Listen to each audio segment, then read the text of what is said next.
আসসালামু আলাইকুম, নমস্কার।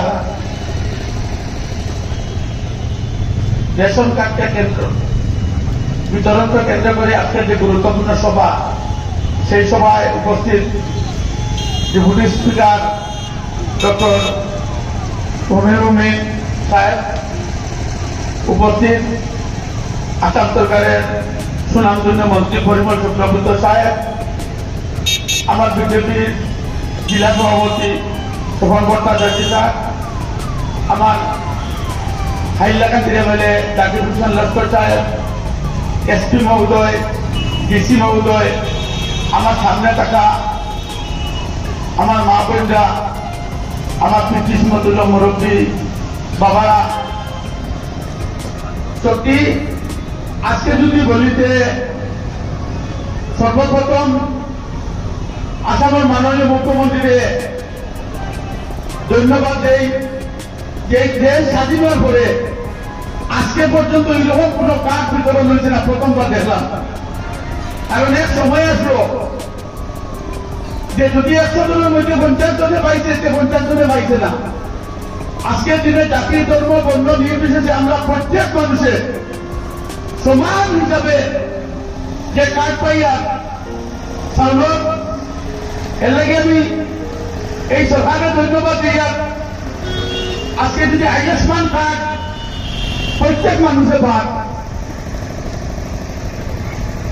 অনেক ফেসিলিটি কয়েকদিন গিয়া যে দেখা যাক যে সমান হারে মানুষের ভাগ লাখ লাখ মানুষের দেওয়ার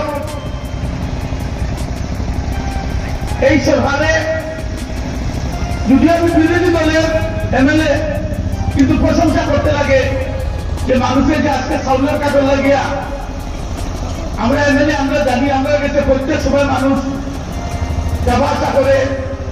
আজকে যে প্রত্যেক দিনে যে কাজ ভার, এর লাগে আমি এই সরকারের ধন্যবাদ দিয়া, আর বিশেষ করে আমি ওটা বলতে চাই যে কারণে আমার অনেক মা বোনরা আছেন, আমি নিজে অনেক কাজ সরকারের দিন চাউল হবার লাগে কাজ দেওয়ার, কিন্তু এখান থেকে কিছু বছর মানুষের নিয়ে কাজগুলো নিয়ে বন্ধক দিয়ে দেও, অন্য কাছ থেকে টেকা নিয়ে কাজ দেও, মাসে মাসে উঠিয়ে চাউল অন্যজনে নিয়ে আনে। একবারে এইরকম ভুল করবে না। এবার আমি অনুরোধ করে বলিয়া যে কোনো মানুষে একটা কাজ বন্ধক দেবে না। যদি কোনো কাজ বন্ধক দেওয়া হচ্ছে সরকারের কাছে আমার বিনীত অনুরোধ হইব, তোমার কাজ কেনতেও লইব, আর যে কাজ বন্ধক রাখবো তাই জেল দেবো। হ্যাঁ, ম্যাক্সিমাম কাজ বন্ধক দেবো। এই মাসে আমি 2টা কাজ করে দিচ্ছি, আমার গরু গিয়া খান্দাখান্দি করে যে কাজ বন্ধক দিলেছে, বেমার হয়েছে কাজ বন্ধক দিলেছে। আজকের দিনে বেমার হইলে আয়ুষ্মান কার্ড আছে 5 লক্ষ টাকা পর্যন্ত সরকারে দেন। এর লাগিয়া এইগুলো বন্ধক দিও না, এইগুলো সরকারে তোমার দিছে, বন্ধক দিবার লাগে দিছে না, ভুলে বন্ধক দিও না। যদি বন্ধক দেও তো তোমার কাজ কিনতে হয়ে দিব, আর যে বন্ধক রাখো তোমার কাজ সে জেলে দেখতে হইব। আর ডিলারের কাছে নিয়ে কাজ দেখবে না, কাজ তোমার বড় রাখবে। যেই দিন মাসে চাউল আনতে যাইবে তখন কাজ সঙ্গে নিয়ে যাইবে, তার ডিলারের কাছে পারবেন বলে তোমার কেন তাও কোনোদিন দেখবে না, তখনও ডিলারের কেন রাখবে, তখন ডিলারে এন্ট্রি করবো, 1 মাসের চাউল না দিয়ে 1 মাসের এন্ট্রি করবো। এইগুলো প্রবলেম আমরা সলভ করতে পারি না, বারবার আমরা গেছি এগুলো। আর এর লাগে আমি অনুরোধ করি যে আজকে এখানে সবাই উপস্থিত হয়েছেন, সবাইকে আমার তরফ থেকে ধন্যবাদ দিয়া যে সরকারেও আবার আমি ধন্যবাদ দিয়া আমার পক্ষ থেকে শুনলাম। আসসালামু আলাইকুম, নমস্কার। ধন্যবাদ।